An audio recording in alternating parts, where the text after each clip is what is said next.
সম্মানিত প্রিয় দিনদার ভাই এবং বোনেরা, আসসালামু আলাইকুম ওয়া রাহমাতুল্লাহ। আজ আমরা শিখব কোরআনের দুটি গুরুত্বপূর্ণ লম্বা টানের পার্থক্য। একটি হলো মাদ্দে মুত্তাসিল, অন্যটি হলো মাদ্দে মুনফাসিল। অনেকে এই দুটি গুলিয়ে ফেলেন, কিন্তু আজকের পর ইনশাআল্লাহ তাআলা আর ভুল হবে না। মাদ্দে মুনফাসিল কি, মদ্দে মুত্তাসিল কি? মদ্দে মুত্তাসিল হচ্ছে মিলিত একটি টান। সহজ ভাষায় বুঝিয়ে বলছি, হরফের উপর মোটা বাঁকা চিহ্ন থাকবে। এই যে দেখুন, মাদের হরফের পর একই শব্দে যদি হামজা থাকে তাহলে 4 আলিফ পরিমাণ টেনে পড়তে হয়। যেমন যা, ঠিক আছে, এখানে 4 আলিফ পরিমাণ টানতে হবে। তাছাড়াও আরো শব্দ আছে, দেখুন উলাইকা, তারপরে আছে সু আল হিসাব, ঠিক আছে। তারপরে এই যে দেখেন নিচে আছে দলাং, তারপরে আছে দাবাতিন, তারপরে আছে হাজুকা,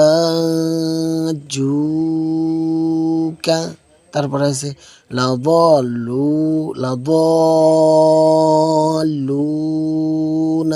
ঠিক আছে। এগুলো সবই কিন্তু 4 আলিফ পরিমাণ টেনে পড়তে হয়।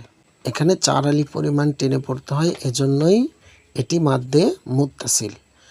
আর মাদ্দে মুনফাসিল আলাদা টান। সহজ ভাষায় যদি বলি, হরফের উপর চিকুন লম্বা চিহ্ন থাকবে, মাদের হরফ থাকবে এক শব্দের শেষে আর হামজা থাকবে পরের শব্দের শুরুতে। মাদের হরফ থাকবে এক শব্দের শেষে আর হামজা থাকবে পরের শব্দের শুরুতে। টান হবে কত আলিফ? টান মাত্র 3 আলিফ পরিমাণ। 3 আলিফ পরিমাণ টেনে পড়তে হয়। উদাহরণগুলো দেখেন, এখানে আছে ক্বালু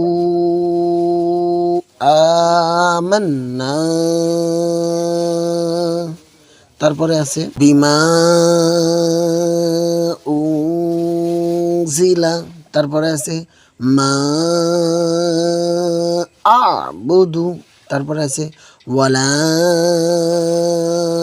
আনতুম, তারপরে আছে ইন্না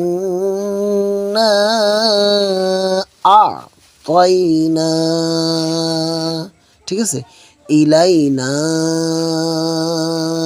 এগুলো সবই কিন্তু 3 আলিফ পরিমাণ টেনে পড়তে হয়, ঠিক আছে।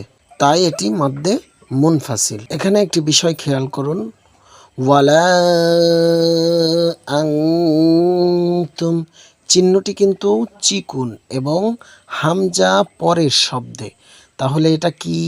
মাদ্দে মুনফাসিল। এখানে আরেকটু খেয়াল করুন, ওয়ালা আনতুম চিহ্নটি কিন্তু চিকুন এবং হামজা পরের শব্দে, তাহলে এটা কি মাদ?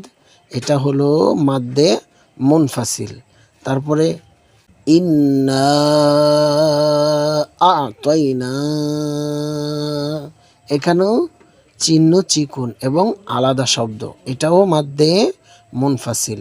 তো মাদ্দে মুনফাসিল এবং মুত্তাসিলের যে পার্থক্যটা আশা করি আপনারা সকলেই বুঝতে পারছেন। তো প্রিয় দিনদার ভাই এবং বোনেরা, আজকের ক্লাসে আমরা শিখলাম মোটা চিহ্ন দেখলে কিভাবে পড়তে হয় আর চিকুন চিহ্ন দেখলে কিভাবে পড়তে হয়। এই পৃষ্ঠাটি আপনারা বারবার তেলাওয়াত করুন এবং কোথাও বুঝতে সমস্যা হলে আমাকে কমেন্টে জানাবেন। ইনশাআল্লাহ তাআলা আপনাদের কমেন্টের উত্তর দেওয়ার জন্য আমি সব সময় বাধ্য থাকব। তো সবাই ভালো থাকুন, সুস্থ থাকুন। আসসালামু আলাইকুম ওয়া রাহমাতুল্লাহ।